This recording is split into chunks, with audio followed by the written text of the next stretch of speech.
mudukundire twongere kubaramutsa ngaha kuri Dunda Entertainment. Ni Dunda Entertainment mukurikirana kuri YouTube, mushobora gukurikirana kuri Facebook ni Dunda News, hanyuma kuri TikTok naho nyene murayikurikirana. Rero ikaze mwese kuri Dunda Entertainment. Nkuko mwahabonye twamaze gushika kuri Entente Sportive.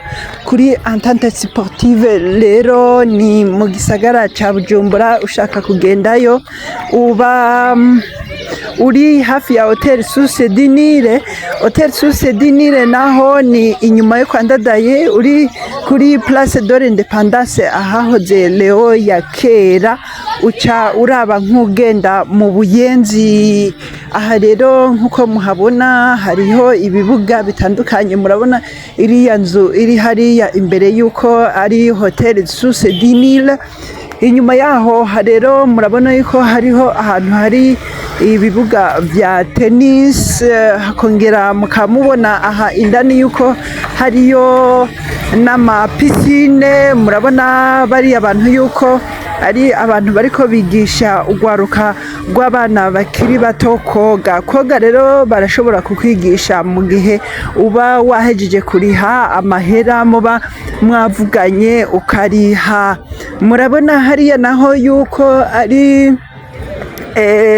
resitora bar n'akabari kari kumwe na resitora, kandi barakwakira neza mu bugwa neza igihe uba ushatse kwihereza.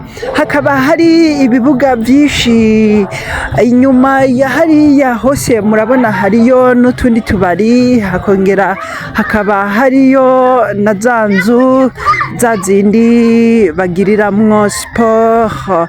Ugasanga rero ibintu bimeze neza cyane atakwidoga. Rero Entente Sportive ni ikibanza kimwe cyasubiwemwo kubera n'ikibanza cya kera cyane, igihe hagenda hubakwa n'ababirigi canke abakera, noneho niho basohokera. Cyari kibanza nyene kigezweho. Rero tubamenyesha yuko ubu ico kibanza kandi cyarasubiwemwo kuri Entente Sportive. Hari imigwi yose, harabaho football, hakabaho ibi vya tennis, hakabaho n'ibindi vyinshi. Rero nimugire ikibazo cyo kuzoza kuri Entente Sportive, kuko kuri Entente Sportive iyo uhageze basha uraryoherwa. Kandi ikindi kiba kihari nuko kuri Entente Sportive haratuje, n'ahantu usanga hameze neza, n'ahantu usanga hari ibintu bimeze neza cyane.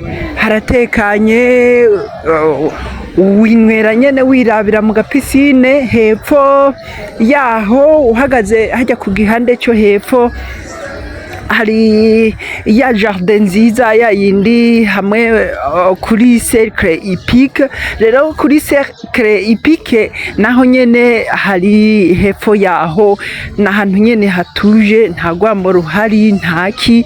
Inyuma hepfo iburyo iyo winjiye hari ya permanence yitwa kumugumya, n'ahantu nyene usanga hameze neza, ahantu ho kwakirira abantu nyene. Arico gituma abazungu nuno musi baracahakunda. Rero ugwaruka rucaruka muri iki gihe ntirurahamenya, ariyo mpamvu ubona umenga kuri Entente Sportive hazwi n'abantu b'abatama ba kera nyene bameze neza, atakintu na kimwe batidoga. Rero ikaze mwese kuri Entente Sportive. Uzohabona ibintu byinshi, usanga amaradiyo ariko aravuga, usanga abantu bicaye, usanga abandi bariko barakina. Nk'ubu kuwa gatandatu hakiri mu gatondo cyane usanga hameze neza. Hanyuma ku munsi wa gatanu haba hariho intambo za salsa guhera igihe cy'isaha 11. Hanyuma ku munsi w'Imana usanga hariho abantu benshi baragutegurira na buffet imeze neza, usanga hameze neza. neza. Rero Dunda Entertainment yogufasha kudekuvura ahantu hatari hake kugira ngo ushobore kwibonera ibintu bitari bike bimeze neza. Ego.